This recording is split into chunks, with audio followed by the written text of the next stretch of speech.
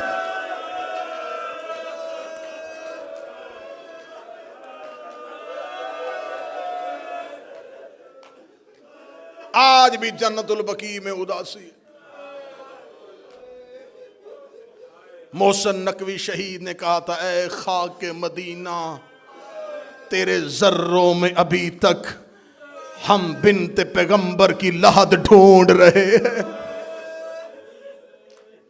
آدھی رات کو چھپا کے آ گئے علی بطول کو۔ کل میں نے پڑھ دیے تھے زہرا کے جتنے زخم تم برداشت کر سکتے تھے، آج سیدہ کا اٹھتا ہوا جنازہ سننا۔ دروازہ جل چکا تھا، میں نے وعدہ کیا تھا میں بی بی کے پورے درد پڑھوں گا، ہم تمہیں ممبر سے بتاتے ہیں کہ صرف دروازہ جلا۔ الموب کی ضمانت، میرے لفظوں پہ یقین کر لینا، صرف دروازہ نہیں جلایا، انہوں نے خانہ نبوت کی چھت توڑی، انہوں نے نبی کے گھر کی دیواریں توڑی۔ اگر یہ روایت پڑھنی ہو تو دعائے ثنا میں یہ قریش پڑھنا۔ علی محراب میں کہتے تھے اللہ لعنت کرے جنہوں نے خانہ نبوت کی چھت کو پھاڑ ڈالا، جنہوں نے اس کی دیواروں کو منہدم کر دیا، جنہوں نے اس گھر کی چھت کو زمین سے ملا دیا۔ صرف دروازہ نہیں جلا، دیواریں ٹوٹ گئیں، چھت گر گئی، ایک خستہ ٹوٹا اور جلا ہوا گھر جس میں ایک زخمی ماں اپنی چادر کے نیچے اپنی دو بیٹیاں چھپا کے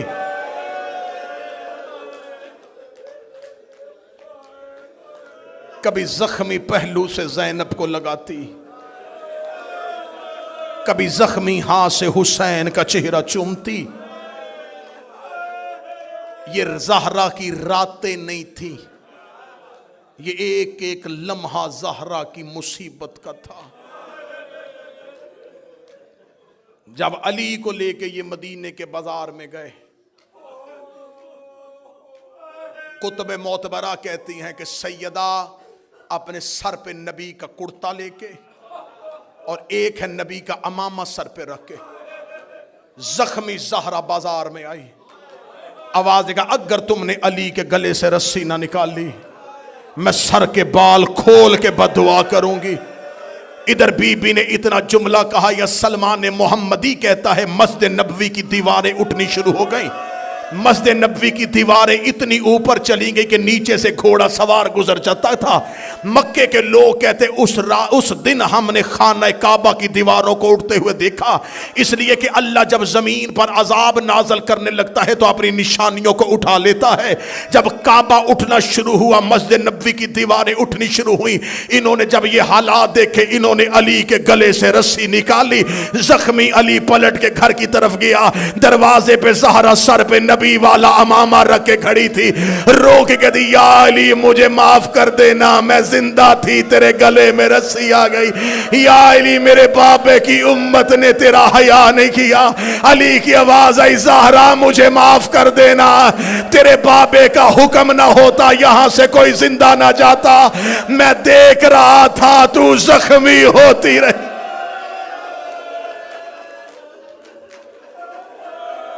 گھر میں آ گئے علی، گھر میں آ گئی زہرا، 30 دن تو نبی کے بعد 75 دن 90 دن ہر رات روتی رہی۔ آخری رات آ گئی، میں نے درمیان والے سارے درد چھوڑ دیے، رو کے کہتی یا علی میری کچھ وصیتیں، 17 یا ایک روایت 19 وصیتیں کی بی بی، یہ وصیت نہیں ہے شیعہ قوم کے لیے، ایک ایک جملہ موت ہے۔ یا علی، یا علی میری پہلی وصیت میرے جنازے کا اعلان نہ کرنا، یا علی مجھے رات کی تاریکی میں دفنا دینا، یا علی یہ نام جو میں بتا رہی ہوں اگر یہ آئیں بھی انہیں بزور شمشیر روکنا، انہیں میرے جنازے پہ نہ آنے دینا۔ یا علی میرا جنازہ کھلی چارپائی پہ نہیں،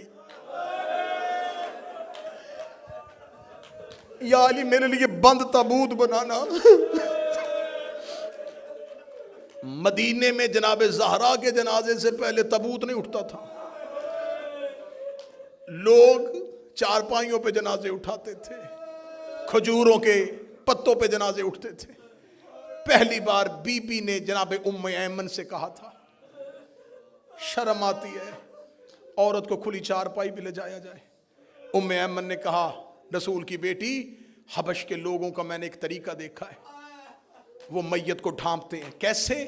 کمان کی طرح کھجوروں کی شاخیں لگاتے ہیں، اس کے اوپر کھجوروں کے پتے رکھ دیتے ہیں، یہ تابوت بنتا ہے۔ بی بی کہتی ام ایمن مجھے بنا کے دکھا۔ ام ایمن نے بنایا، فرمایا جب میں مر جاؤں نا علی کو ایسا تابوت بنا کے دینا۔ بی بی نے وصیت میں کہا، یا علی میں نے ام ایمن کو بتا دیا ہے میرا جنازہ بند تابوت میں اٹھانا۔ یا علی خاموشی سے میرا جنازہ لے کے چلے جانا۔ یا علی میرے بعد بنی کلابیہ مستور جس کا نام فاطمہ، اس سے شادی کرنا۔ یا علی اس کے بطن سے ایک بچہ پیدا ہوگا، اس کا نام عباس رکھنا۔ یا علی جب عباس دنیا میں آئے اس کے بازو چوم کے کہنا اماں فاطمہ سلام کہتی تھی۔ یا علی میرے بعد اگر کوئی فدق دے تو میرے عباس کی اولاد کا حصہ رکھ لینا۔ یا علی میرے حسین کو رات کو پیاس بڑی لگتی ہے، اس کے پانی کا خیال رکھنا۔ یا علی میری زینب پردے کی بڑی عادی ہے، کوشش کرنا دن کی روشنی میں گھر نہ آنا۔ زہرا وصیتیں کرتی رہی، علی روتے رہے، زہرا وصیتیں کرتی رہی، علی روتے رہے۔ بی بی نے علی کو وصیتیں کی، بی بی نے حجرے کا دروازہ بند کیا، مصلی عبادت پہ آ گئی محمد کی بیٹی۔ ایک روایت کہتی ہے حسنین قبر محمد پہ تھے، ایک کہتی دروازے پہ بیٹھے تھے۔ یا بی بی کی تسبیح کی آواز رکی، تسبیح کی آواز کا رکنا تھا، اولاد نے دروازہ کھولا، قالوا ان للہ وَإِنَّا إِلَيْهِ رَاجِعُونَ۔ زہرا دنیا سے جا چکی تھی، علی کے گھر میں جب بچوں کو پتا چل جائے نا کہ ماں مر گئی ہے، اس گھر میں حالت کیا ہوتی ہے؟ بچے چیخ مار کے روتے ہیں۔ ادھر زہرا کی آنکھیں بند ہوئی، علی نے بچوں کو سینے سے لگا کر رونا نہ، لوگ اکٹھے ہو جائیں گے، رونا نہ، مسلمان جاگ جائیں گے، انہیں پتا چل جائے گا کہ محمد کی کوئی جگہ خشک رہ جائے۔ فرمایا کوشش کرو سارا بدن ترو، فرمایا زہرا کا ہاتھ پہلو سے نہیں اٹھا، سیدہ کا پہلو سے ہاتھ نہیں اٹھ رہا۔ اللہ جانے کون سا زخم ہے جو چھپا کے چلی گئی ہے۔ غسل مکمل ہوا، جو سید بیٹھے جو دل کا مریض ہے بے شک اٹھ کے منچر چلا جائے۔ اگلے جملے بڑے سخت ہیں۔ جب کفن کا وقت آیا علی نے پہلی چادر دی، فضا کی آواز آئی یا علی چادر اور چاہیے، علی نے دوسری چادر دی، آواز آئی یا علی چادر اور چاہیے، علی نے تیسری چادر دی۔ 7 چادریں علی نے ہاتھ میں دی۔ دیکھے گا فضا چادریں 7 کیوں لے لی ہے؟ رو کے فضا نے پردے سے دونوں ہاتھ علی کے قدموں پہ رکھے، رو کہ تیری غیرت کی قسم ہے زہرا کا خون بند نہیں ہو رہا، اتنی زخمی ہے محمد کی بیٹی، اتنے گہرے زخم ہے نبی کی بیٹی۔ علامہ مجلسی لکھ گئے بہار میں 7 چادروں کا کفن مل گیا، ہو گیا جنازہ تیار۔ ٹوٹا ہوا گھر، گری ہوئی دیوار، جلا ہوا دروازہ، اس کے اندر ایک حجرہ، اس حجرے میں اس شہزادی کا جنازہ،